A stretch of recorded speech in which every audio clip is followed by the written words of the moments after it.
இன்னொன்னு பாத்தீங்கன்னா, ஒருத்தரும் அவங்க நிலையில எப்படி வாக்க காப்பாத்தினாங்கன்றதுக்கும் நமக்கு இலக்கியங்களில் நிறைய சான்றுகள் இருக்கு.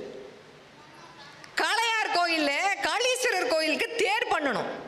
எல்லாருக்கும் தெரியும், இது படிச்சவங்க தான். நம்ம இதை படித்து கடந்து வந்திருப்போம்.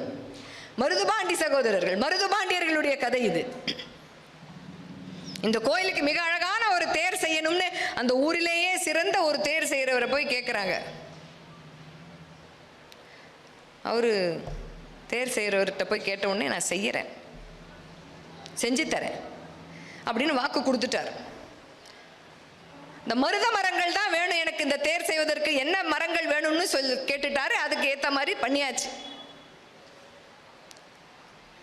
அப்போ செய்ய ஆரம்பிக்கும் பொழுதே நம்ம எல்லாத்துக்கும் ஒரு பிள்ளையார் சுழி போட்டு செய்வோம் இல்லையா, அந்த மாதிரி அவர் விநாயகர் சிலை ஒன்று அந்த மரத்தில் செஞ்சுட்டு அதுக்கப்புறமா தேரை செய்யலாமே அப்படின்னு ஆரம்பிச்சிருக்காரு. அவர் குப்பமுத்து ஆசாரின்னு பேர், அவருக்கு பேர். இந்த குப்பமுத்து ஆசாரி என்ன பண்றாரு, முதல்ல சின்னதா ஒரு விநாயகர் சிலையை பண்ணிட்டு அப்புறமா நம்ம தேரை பண்ணலாமேன்னு போகும்போது அந்த விநாயகர் சிலையினுடைய துதிக்கை உடையுது. முதல் தடவை உடைஞ்சு போகுது. கொஞ்சம் அச்சானியமா இருக்கு அவருக்கு. இது நல்ல சகுனமாக தெரியலையே. ரெண்டாவது முறை செய்கிறார், உடைந்து போகிறது. திருப்பி எப்படியோ நல்லபடியா வேண்டிக்கிட்டு செஞ்சு தேர் செய்யற வேலையை ஆரம்பிக்கிறதுக்கு முன்னாடி நம்ம இது குறித்து நான் மன்னனை பார்த்துட்டு வந்துடணும் அப்படின்னு போய் மருதுபாண்டி சகோதரர்கிட்ட போய் நடந்த எதையுமே சொல்லலை. தேர் செய்யறேன், என் கீழே இவ்வளவு பேர் தேர் செய்யறாங்க, அவங்களுக்கெல்லாம் அப்பப்போ கூலியை கொடுத்துருங்க. தேர் செஞ்சு முடிச்சு ஒரு தடவை ஊரை சுற்றி தேர் வரத்துக்கு முன்னாடி எனக்கு காணிக்க கொடுத்தா போகிறோம், அது வரைக்கும் எனக்கு எதுவும் தர வேண்டாம்னு சொல்லிடுறார். ஒத்துக்கிறார் மருதுபாண்டியரும். தேர் செய்கிற வேலைகள் எல்லாம் ஆரம்பிச்சாச்சு. அந்த ஊரில் கொண்டு வந்து தேரை நிறுத்தியாச்சு. பார்ப்பதற்கே அவ்வளவு அழகாக இருக்கு அந்த காளீஸ்வரர் கோயிலில் தேர். அந்த மருதுபாண்டி சகோதரர்கள்லாம் ரொம்ப அழகா மிடுக்கா, ஏன்னா அது பெருமை இல்லையா, அந்த ஊருக்கே பெருமை இல்லையா, இந்த தேர்ல ஏறி உட்காந்து இந்த ஊரை ஒரு சுத்திட்டு வந்து நிறுத்தணும் அப்படின்றதுக்காக ஆயத்தமா இருக்காங்க. தேரை அப்படி நகர்த்துவதற்கு முன்னாடி அதுக்கு ஒரு பூஜை போடணுன்ற மாதிரி ஒரு பூஜையும் போட்டுடுறாரு இந்த குப்பமுத்து ஆசாரி. போட்டு முடிச்ச உடனே மருதுபாண்டி சகோதரர்கள் எல்லாம் ரெண்டு பேரும் சேர்ந்து அதுல தேர்ல ஏறி உட்காடுறாங்க. தேர் நகர மாட்டேங்குது. அப்ப அந்த பெரிய மருதுக்கு தோணுது, அடடா இந்த குப்பமுத்து ஆசாரிக்கு கொடுக்க வேண்டிய தட்சணையை நான் கொடுக்கவே இல்லையே, ஒருவேளை அந்த குறை இருக்கிறதுனால தேர் நகரலையோ. உடனே சொல்றாரு, ஆசாரி உங்களுக்கு நான் தட்சணையை தரவே இல்லையே, சொல்லுங்க நான் உங்களுக்கு என்ன தட்சணையை கொடுக்கணும், இந்த தேரை ஓட்டணும். ஒன்றும் வேண்டாம், உங்க கிரீடம், உங்களுடைய ஒரு உடைவாள், உங்க செங்கோல், இதை கொடுங்க என்கிட்ட. நான் ஒரு நாள் மன்னனா இருக்கேன், ஒரு நாள் கூட வேண்டாம், அதை வச்சுக்கிட்டு நான் உங்களுக்கு பதிலாக இந்த தேர்ல உட்காந்து அப்படி ஒரு வலம் போயிட்டு வந்துடுறேன், அதுதான் என்னுடைய காணிக்கைன்ட்டார். சின்ன மருதுக்கு வந்தது பாருங்க கோபம். தன்னுடைய உடைவாளை உடனே எடுக்கிறார். என்ன பேராசை இந்த ஆசாரிக்கு, தேர் செய்ய ஒரு வாய்ப்பு கொடுத்தா ஆசையை பத்தியா, ஆசைதான் அழிவுக்கு காரணம்ன்ற கோபத்தில் அந்த உடைவாளை எடுக்கும் போது பெரிய மருது தடுக்கிறார். நான் என்ன வாக்கு கொடுத்தேன், தேரை ஓட்ட போற அன்னைக்கு நீங்க எனக்கு காணிக்கையை கொடுத்தா போறன்னு அவர் சொன்னார். என்ன காணிக்கைன்னு அன்னைக்கு நான் கேட்கல, ஆனா கொடுக்குறேன்னு சொல்லி ஒரு வாக்கு கொடுத்துருக்கிறேன். கொடுத்தனா இப்ப பின்வாங்க கூடாது, அது தப்பு, விட்டுரு, சண்டை போடுற நேரம் இல்லை.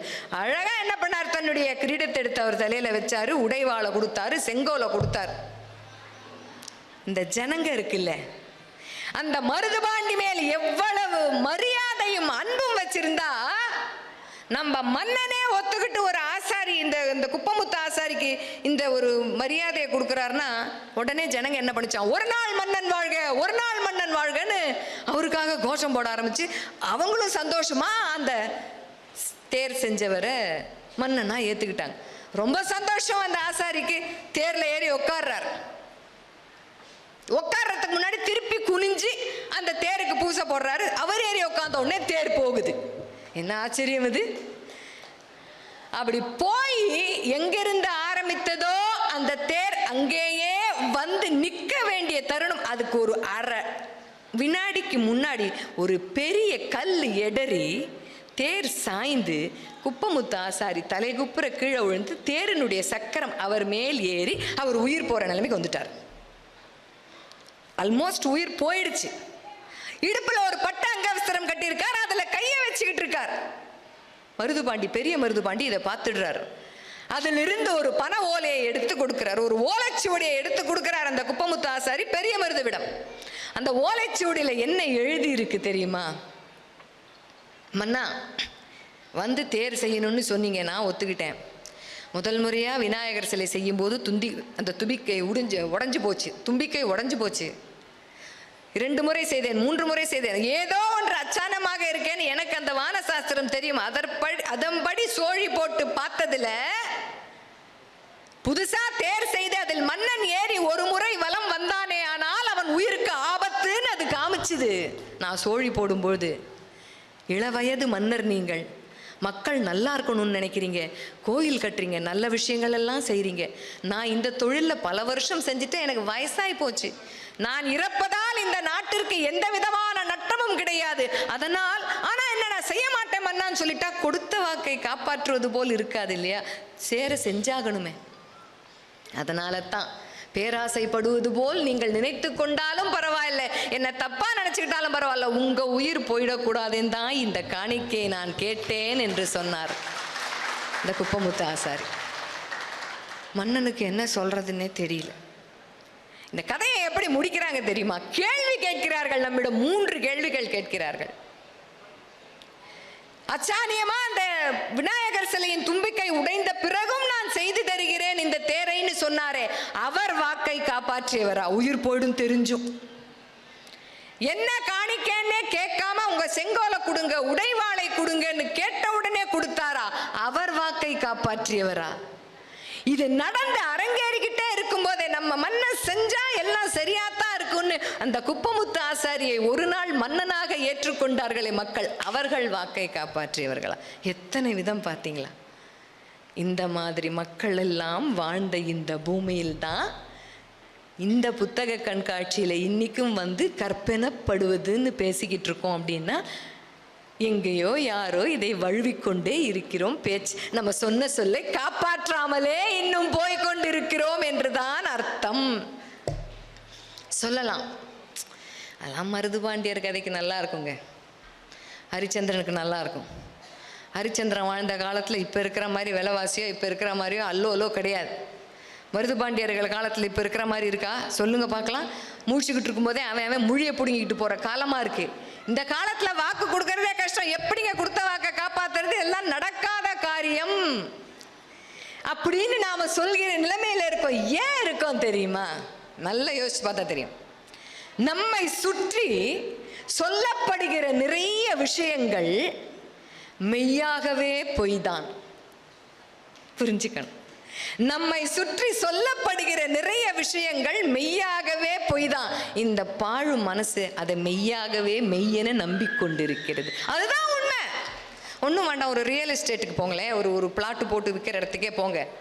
இடம் வாங்க போறீங்க, ஒரு பிளாட்டு வாங்க போறீங்க. வாங்க, இந்த பிளாட்டிலேருந்து நீங்கள் ஏர்போர்ட்டுக்கு எப்படியும் 1.5 மணி நேரம் போகணும். பஸ் ஸ்டாண்டு அவ்வளோ சீக்கிரத்தில் இன்னும் வரல. ஆட்டோ பிடிச்சி பக்கத்தூர் பஸ் ஸ்டாண்டுக்கு போய் தான் நீங்கள் பஸ் ஏறணும். மழை பெஞ்சா முட்டி அளவுக்கு தண்ணி வரும், கொசு தொல்லை நிறைய இருக்கு. இந்த இடத்த வாங்க போற ஆள் நீங்க தான், இன்னும் யாருமே வாங்கல, நீங்க தான் போனி அப்படின்னு அந்த இடத்துல வாங்குவோமா? ஆனா அதெல்லாம் உண்மையாத்தான் இருக்கும். அது நமக்கு பிடிக்காது. ஏர்போர்ட் தான் 5 நிமிஷம், பஸ் ஸ்டாண்டு தான் பக்கத்துல, மழை பெஞ்சா மூச்சு தண்ணியே வர, கொசுவா இந்த ஏரியாவில் அப்படின்னா என்னன்னே தெரியாது. எல்லா பிளாட்டும் வித்து போச்சு, இதுதான் கடைசி, போனா வராது, பொழுது போனா கிடைக்காது. சொன்னாத்தான் நம்புவோம். அப்படித்தானே? அப்ப நம்ம மனசு எதை விரும்புகிறது? வாங்கிடுவோம் நம்பி. வரும் பாருங்க, சின்னதா ஒரு மழை, 4 வாட்டி தும்மல் போட்ட அளவுக்கு ஒரு மழை வந்தாலே கழுத்து வரைக்கும் தண்ணி வந்துடும். தேடி போக முடியுமா அந்த இடத்த வித்தவங்களை? இப்ப போக முடியாது இல்லை. அப்ப என்ன, நம்ம பொய்யைத்தானே மெய்யாக நம்புகிறோம். ஹோட்டலுக்கு சாப்பிட போறோம். எங்கள் ஹோட்டலில் இதுதான் ஸ்பெஷல், கரெக்டு தான். நேற்று செஞ்சதே மீந்து போச்சுங்க, கொட்டை இயலாது, திருப்பி அதைத்தான் சுட பண்ணி வச்சுருக்குறோன்னு யாராவது சொல்லி சாப்பாடு போட்டு சாப்பிடுவோமா? வீட்டில் அதே நேற்று வச்ச குழம்பு தான் இருக்குது, சுட பண்ணி தட்ட மாட்டோம்னா அம்மாவை என்ன கோவம் கோச்சிப்போம் தெரியுமா? இதே தானா, இது வேற உள்ளே வச்சு சூடு பண்ணி தெரியாமோ அதை ரொம்ப அழகாக யூனிஃபார்ம் போட்டு ஒருத்தங்க கொண்டு வந்து கொடுத்தா, அப்பா என்ன மாதிரி இருக்குது, இப்போ தேன் மாதிரி இருக்குது, இந்த டேஸ்ட் ஏன் வீட்டில் வரல? 10 நாள் சுட வச்சு கொடுத்தா வரும். அது நமக்கு தெரியறதில்ல. இது ஏன் வீட்டில் கிடையாது? கிடைக்க மாட்டேங்குது இந்த ருசின்னு நம்ம அதை சாப்பிடுவோம். அந்த பொய்களை நாம் மெய்யாகவே நம்பிக்கொண்டுதான் இருப்போம். எங்க ஜவுளி கடைக்கு போங்க, ஆடி தள்ளுபடி, ஆடிக்கு வாங்க அள்ளிட்டு போங்க, ஒன்றும் கிடையாது. கடைக்காரர் யாராவது இது ஆடி தள்ளுபடின்னு சொல்றோங்க, ஆனுவல் ஸ்டாக் கிளியரன்ஸ், வருஷம் முழுக்க விற்காத போன புடையெல்லாம் தான் தேக்கி வச்சிருக்கோம், அதை விற்கணுங்க, எடுத்து பிரிச்சு பார்த்து ஒரு வருஷம் வரைக்கும் கட்டினீங்கன்னா உங்க லக்க அக்கா. தண்ணியில போட்டா காணா போனா எங்களை கேட்கப்படாது. யாரு சொல்லுவா? யாரும் சொல்ல மாட்டான். இந்த கடையில தான் ஆடி தள்ளுபடினா அம்சமா இருக்குன்னு அந்த பொய்யை நம்பிக்கொண்டு தானே நாம் போகிறோம். உண்டா இல்லையா?